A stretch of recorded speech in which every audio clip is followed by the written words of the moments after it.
this build is not only deadly, it actually looks amazing. So when it comes to aesthetics on the game, it's one of the flashiest build that we have at hand right now.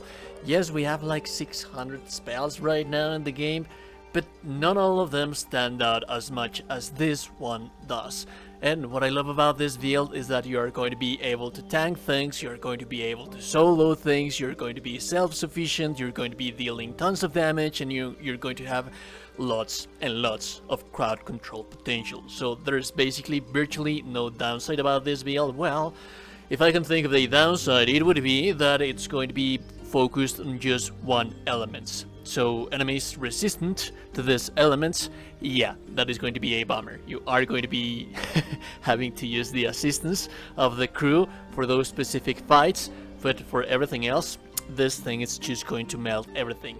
So let's start building the character. This is going to be the early version of the game build, which is going to carry you throughout the entirety of the first act of the game, and it's going to serve as a baseline of being able to build the rest of the build. And as a matter of fact, I think that with the itemization that we are going to have with this build, you're going to be able to basically build this and use most of these items throughout the entirety of the game, because many of the items that we have for these builds, they are going to be utility items. Those utility items, they are going to do things around the character that are going to have, like, let's say for example, more damage, crowd control, many different things. And I think that the itemization that we're going to have in the first act of the game, hardly we are going to have better options to upgrade it, but there are some tweaks around that you can make for sure. There's always the chance to improve. And there is also going to be timestamps for you to be able to jump to whatever section that you are interested in.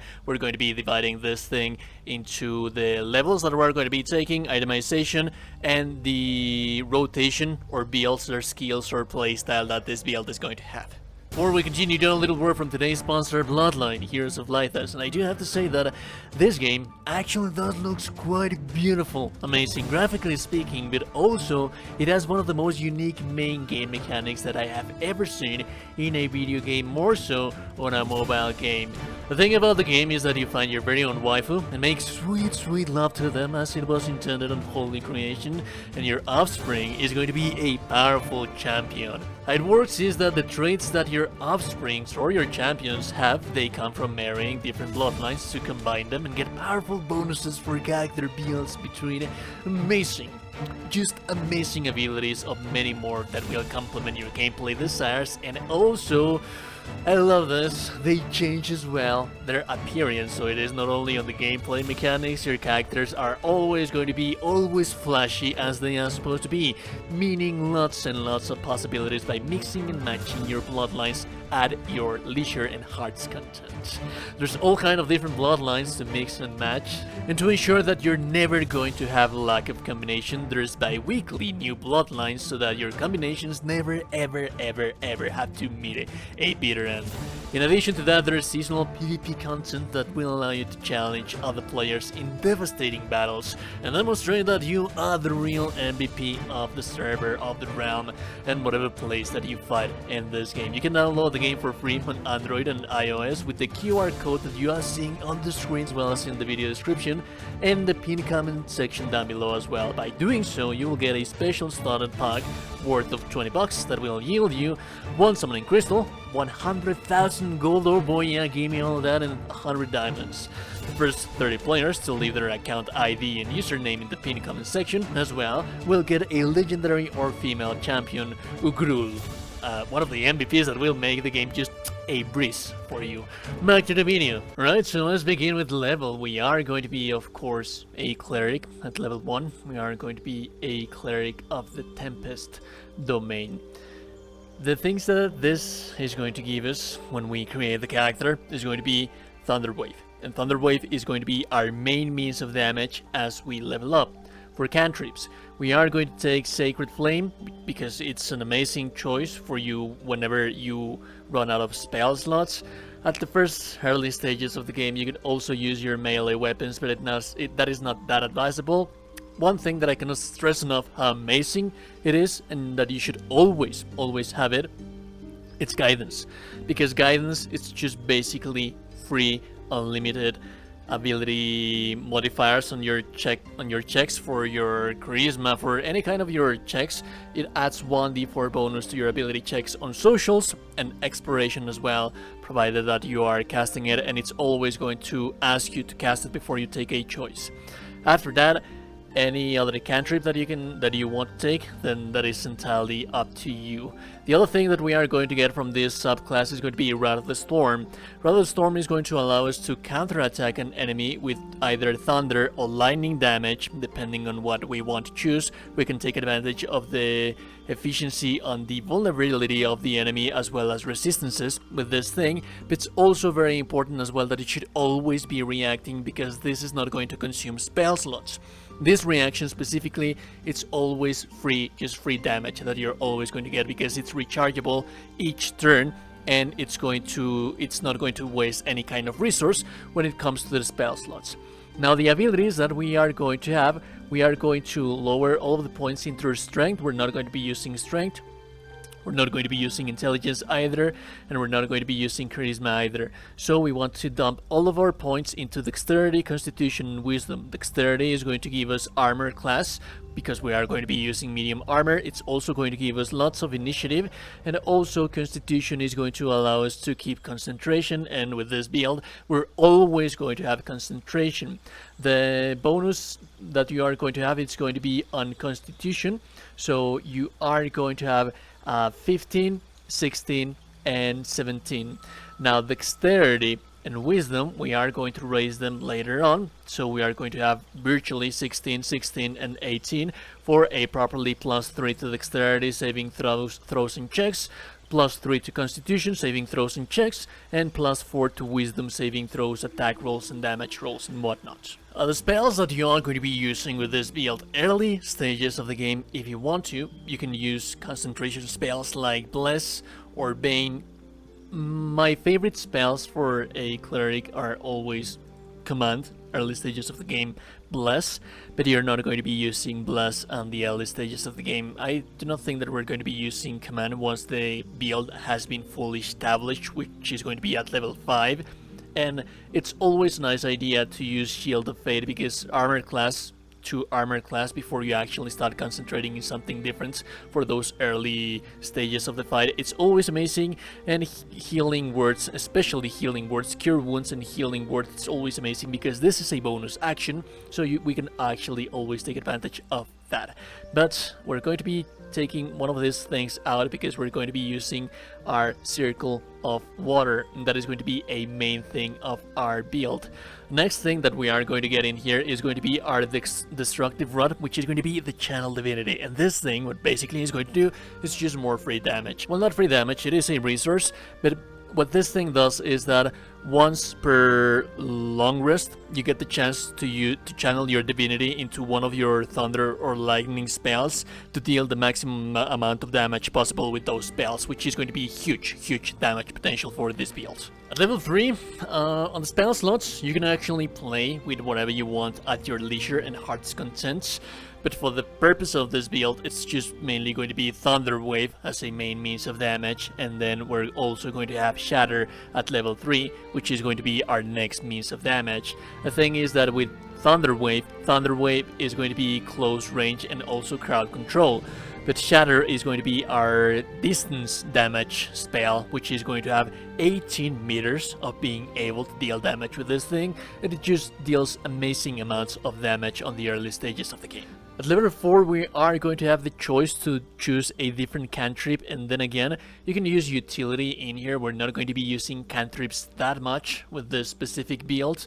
What it's very important for us to at level 4, it's going to be to increase our dexterity finally to 16 for us to be able to have a +3 to dexterity checks, and also our wisdom to 18 to be able to have a +4 to wisdom checks, which is going to increase our attack rolls and our damage rolls for our spells that we are going to be casting with our Tempest. And then finally, at level 5, this is where our build is going to be fully established, completely established. Then again, the spells that you are going to have, I am going to leave this open to you, to your interpretation of you being able to choose which spells do you want to use. Because at the end of the day, these are just going to be things that you are going to be able to play around as options, but you're never going to be using them, because the spell that you are going to be using 100% of the times, it's either going to be Shatter, Cold Lightning, or on the event that you want to have a little bit more of crowd control, it's going to be Thunder Wave. And basically at level 5 you get Cold Lightning. Cold Lightning deals amazing amounts of damage. It has a little bit of a AoE, so it's going to be able to deal damage to cluster the amount of enemies, provided that they are together enough, that they are close enough. But it's also going to be a level 3 spell slot that you only need to cast one per fight. And that is amazing, because you cast this thing just once, and then if you want to keep casting it, you are going to be able to cast it for free, provided that you keep your concentration for 10 turns. So that is why we want our Constitution at level 16 as high as possible, because we are going to be using lots and lots and lots of concentration with our Shadow Heart right here, or depending on the Cleric subclass that you chose. And then finally, the last power spike that you are going to receive as you level up is going to be at level 6, and this is going to be the final level that you're going to be able to reach on the first act of the game. You are not going to be able to enjoy this thing that much in the first act of the game, but it's just going to be feeling amazing when you reach the second act of the game, and you are going to be a monster when you finish the first act of the game. And basically what this thing is going to be, it's amazing. It's one extra divinity charge for you to be able to deal the maximum possible damage that you are going to have with your, most likely is going to be Cold Lightning, which is one of my favorite spells. But also this thing is what the power spikes that the power spike that breaks this thing the most, and I just love how amazing this thing is. The Thunderbolt Strike that you are going to receive at level 6 is going to basically make enemies be pushed away for 3 meters whenever you deal lightning or thunder damage to them. But have in mind that this also works with the puddle of waters that you are going to be forming with this build. So ideally, the enemy is it's most likely never going to be able to reach you, and if they reach you, they are going to be damaging themselves, they are going to be pushing away from themselves, they are going to have to jump. They have to really struggle to finally get to you. So this is just amazing. Now, one of the most important things about this build is going to be itemization. For each and every single one of these items, you are going to have a link in the video description on how to obtain them, how to get them. The most important thing to have in mind about this is that all of these items, you can find them in the first act of the game. And some of the places that you are going to find these items on, they come from NPCs that are going to move to different places when you change act. So it is very important for you to get all of these items before you move on. And as a matter of fact, I do have a different video on this itemization, which is basically the same. Now we're going to begin with the most important one of them all, which is going to be the Sparks Wall. The Sparks Wall is going to allow you to stand on electrified surfaces without receiving damage. And then we're going to have the Blast Pendant, which is something, this is going to allow us to increase the damage. It's going to allow us to cast Lightning Blast, provided that we have lightning charges, which is going to increase our electric damage, and we're always going to have lightning charges. We're going to electrify the water with our water sparkers. This thing is a little bit bugged. Sometimes it's not going to electrify the water surfaces on combat, but all you have to do if they are not electrified, it's just cause a water surface again, and it's going to be electrified. And then we're going to have the Sparkle Hands. The Sparkle Hands, we're not going to take advantage of the conductive strikes, because that is for monk or for melee damage without weapons. What it is going to allow us to do is that it's going to allow us to use the effective transmitter, which basically, when we deal electric damage while we have lightning charges, we are going to deal more damage to metal constructs and also people with armor, which is just going to be amazing because a lot of people wear armor in this game. Then we're going to have the Jolty Best, which is going to deal electric damage to anyone that dares to attack us. And then the Life Bringer is going to give us extra health whenever we have lightning charges. Surprise, we're always going to have lightning charges. The Sparks Wall is just going to give you +2 to armor class, but it's also going to give you lightning aura, which is going to allow you to do a spell, AoE attack with electricity, so that is amazing. We're almost never going to be using this thing, but hey, it's an amazing thing to have. And then we have the Sparky Points. We're not going to be dealing melee damage, but hey, if we're already in the mood, then might as well, right? That is basically the items that you are going to need. Now, as for the gameplay style, there are many things that you can do with this build, and I just love it. I just love it way too much. Basically, you cast a puddle of water. The enemy is going to try to get close to you. When they try to get close to you, you are going to have electrified charges. You're going to use your pendants to increase your electric damage. You can most certainly cast your divinity for your maximum damage. You're going to call lightning. When you use call lightning, you are going to have the chance of attack enemies from a distance, but also the enemies are going to be electrifying themselves when they are trying to get close to you. Whenever they get close to you, you are going to be using Thunder Wave to get them, to push them away. You have more than enough armor class at this point. You have like 18 armor class and also 20 armor class if you decide to cast the shield spell.